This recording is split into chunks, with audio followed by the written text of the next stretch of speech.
What's up, everybody? My name is Victor, and welcome to my YouTube page, which is all about helping people navigate their awakening process. And today is my question and answer video. I always upload one every Friday, and you can always see the questions down below in the description box.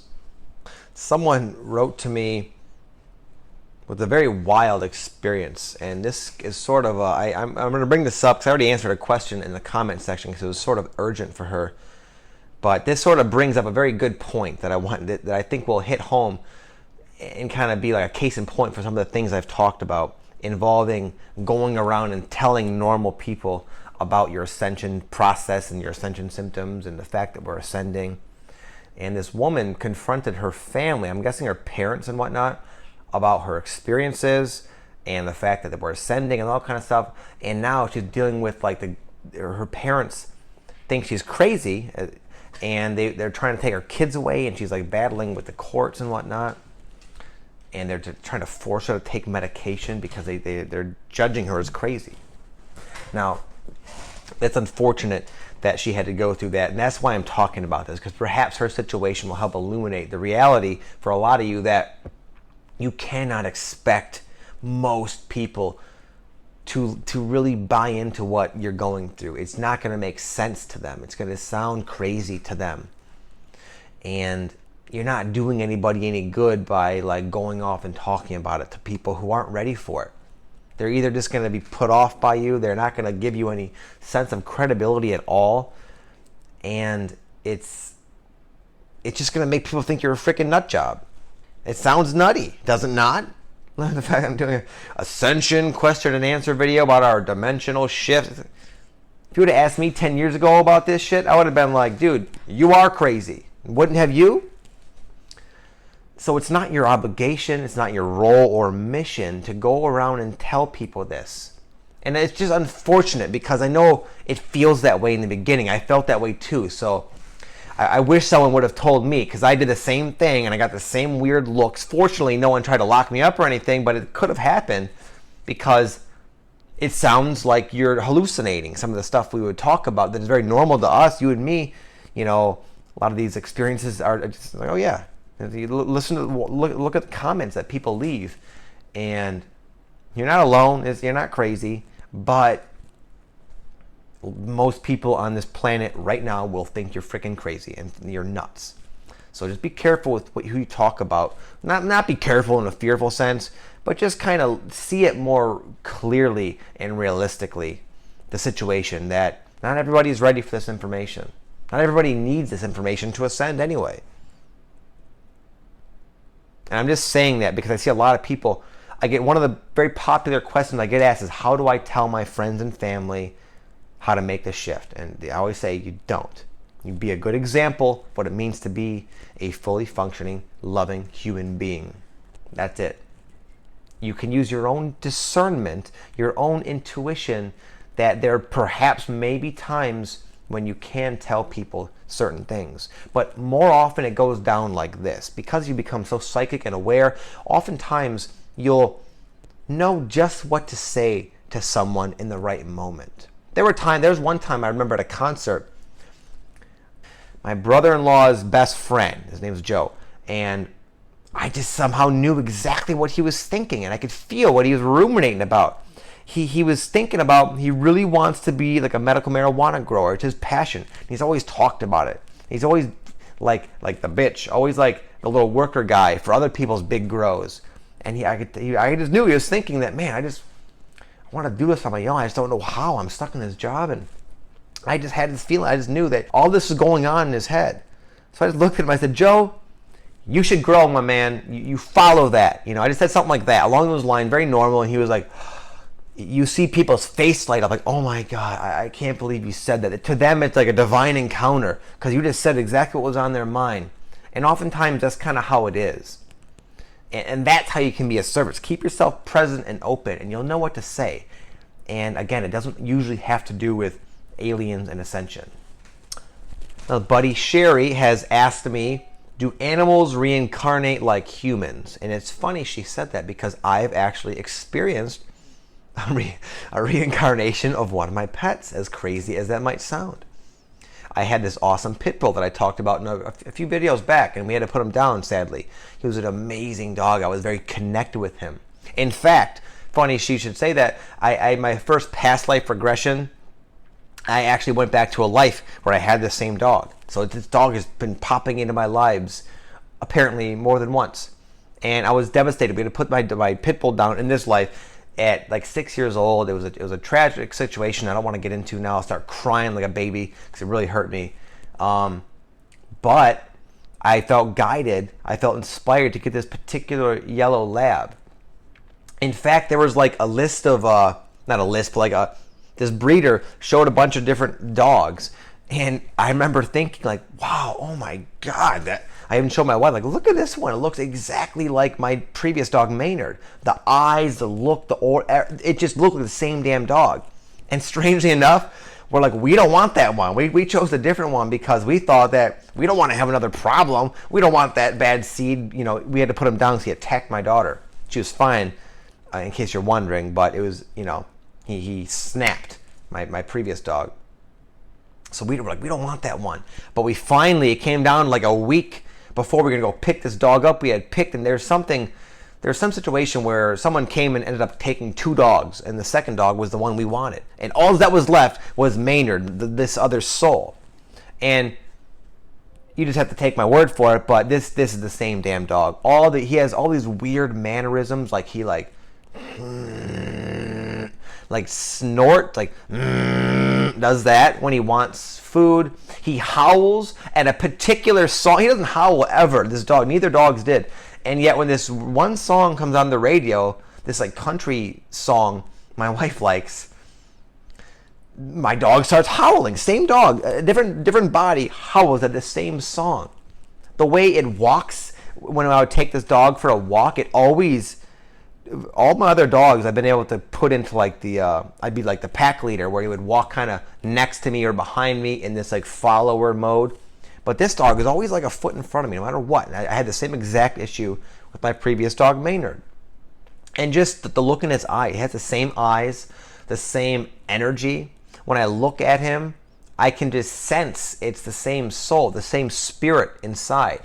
So in my own subjective experience, absolutely dogs can reincarnate. And I would believe they oftentimes do, because they're just as important of a part of my life and in terms of a relationship as human beings. In fact, you could even argue more so, because they're so pure and so loving. Someone asked me, how do they open up all of their chakras? This is kind of like asking, how do I become enlightened? It's a complex and yet simple question to answer. But it's going to take just simply following your own divine guidance, following the footsteps of the path that you feel intuitive guidance to kind of go towards. It's not, I can't just give you a special technique that's specifically designed to open all your chakras. But what I will say, in a practical sense, doing yoga, specifically Kundalini yoga, is a pretty pragmatic and action-oriented way to open up your chakras. I'd recommend you look up and start doing Kundalini yoga. In fact, if you guys are interested, I have a Mood Shift Pro, one of my products you can see down in the description box below. It's called Mood Shift. It's about raising your Kundalini and balancing it out, opening your chakras and becoming more aligned with your true self. That'll do that. That'll do that about as fast as anything, honestly. But Kundalini yoga, you can look up YouTube videos even. You got to get that Kundalini energy to awaken within you so it can open up your chakras. That's the energy that opens your chakras. Now, with that said, not everyone has to experience a dramatic Kundalini awakening like I've gone through. And oftentimes, if you just continue on your ascension path, your chakras will just open up naturally. But the advice I gave is definitely some steps you can start taking. Start a daily practice of Kundalini yoga. I'm going to read this question here. My question is, according to David Icke, the earth is a matrix with reptilian archons controlling people on the other side. But to David Wilcock, earth is a living organism. As much as David Icke is a huge influence on me to read, I find it depressing, whereas when I read Wilcock's take, I am not so much. So what is it? Well, like a lot of things in life, dude, is both. The earth and this is just my own, from what I've learned, and it rings true to me. I don't claim to know what the earth actually is. I don't think anyone really knows with like pure true certainty. But you might have heard people refer to the earth as Mother Gaia or Gaia. And I do feel that everything has like a consciousness about it. Everything has a divine quality, and I believe the earth is a living being in one sense. And in one sense, is earth a matrix? In a sense, yeah. It's a projection of your consciousness. So, and is it being influenced by like bad archons or whatever? I think there's some of that going on, honestly. But I also think that we're shifting out of this reality pretty soon, a lot of us. And they have a lot less power than they want you to believe. It's certainly not anything you can do. Oh, I'm going to break out of the Matrix and go, like Neo in the movie The Matrix. And don't worry about any of that. And dwelling on it, again, if it produces fear, that's negatively impacting your vibrational frequency, which is kind of the opposite of being proactive, which is to raise your frequency and lift up with Mother Gaia out of this dimension. That sounds kind of wacky when I verbalize all that, but that's my take on it, dude. It's both. A lot of times, it's not so much this or that. Our human mind likes to think of things in terms of what's true. Is it this or is it that? That's imposing unrealistic, limiting qualities on the real nature of reality. As Alan Watts says, reality, nature is very wiggly. And we like to put everything in little boxes. We make our sidewalks nice and straight. Our houses are pretty like rectangular and square and have straight edges. And yet the world is not like that. You look at a forest and it's just, to our human minds in a sense, it's pure chaos. But it's also perfect and 100% perfectly harmonious. So don't try not to, I would say you can spare yourself a lot of internal strife if you can you can accept the limitations of your rational mind for being able to conceptualize every little thing into its most minute detail. Someone asked me, how long ago did I begin my own awakening? And that's kind of almost hard to answer, because in retrospect, I can see that a lot of my very early childhood experiences are related to the awakening. So I had a few different like milestones, you could say. The first one was when I had a dream where I went to like a heavenly realm and met an angel. That changed me afterwards. It was in rehab, and I was really bent out of shape. It was a drug rehab, and I felt very hopeless, and I was yelling at God. I didn't believe in God at the time, and I like vanished and appeared in this like divine, like what people have when they have a near-death experience. I kind of had that without having to die. So that was something. I also had like the energetic component of awakening, the Kundalini awakening a few years later, where that, again, I had a full-blown Kundalini awakening, and that was, one could say, the start of my true ascension path. But even beyond that, I had another experience where I felt myself, it was almost like the Kundalini awakening, but it was more blissful. It was at a rock concert where I just felt, I was just sitting there looking out into the crowd, and all of a sudden my consciousness just kind of like, whoosh, opened up. And I was like enlightened for a few minutes. I had that real genuine experience of oneness, and my heart was just flooded. It literally was almost like a very surreal experience. Like I was in heaven, like in my body, in the real world. It was just almost like so ecstatic and spiritually blissful, and my heart was just opened up, and I just felt like totally connected on a level that I still have not experienced since. It's very magical.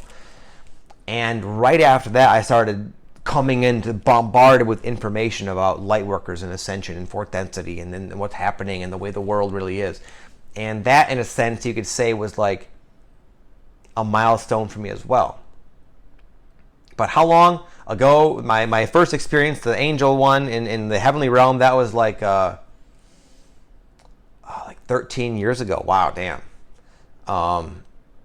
And the Kundalini awakening was a few years later. And then a couple years after the Kundalini awakening, I had that like rock concert experience. I don't know, that doesn't really imply anything though, because everyone will awaken at their own rate, at their own times, because it's taken me X amount of time. Doesn't mean it's going to take you this long. Doesn't mean I'm fully awakened either. It's just that we're all on our own individual path. Look up Eckhart Tolle. He's a real famous spiritual teacher. He woke up in an instant. Went from being like a very fearful, egoic, closed off soul, you could say, to being one of the most influential spiritual masters on the planet, all in 1 second. Okay guys, that's it for now. I have some more questions here. I'm getting tired though, man. I'm getting exhausted, and I'm gonna make some more videos coming up soon though, so you can expect part 2, you know, a few days or so after this one is uploaded. Okay, namaste you guys. If you have any questions yourself, please feel free to leave them in the comment section below, and I'll hook you up next week. Namaste. Peace.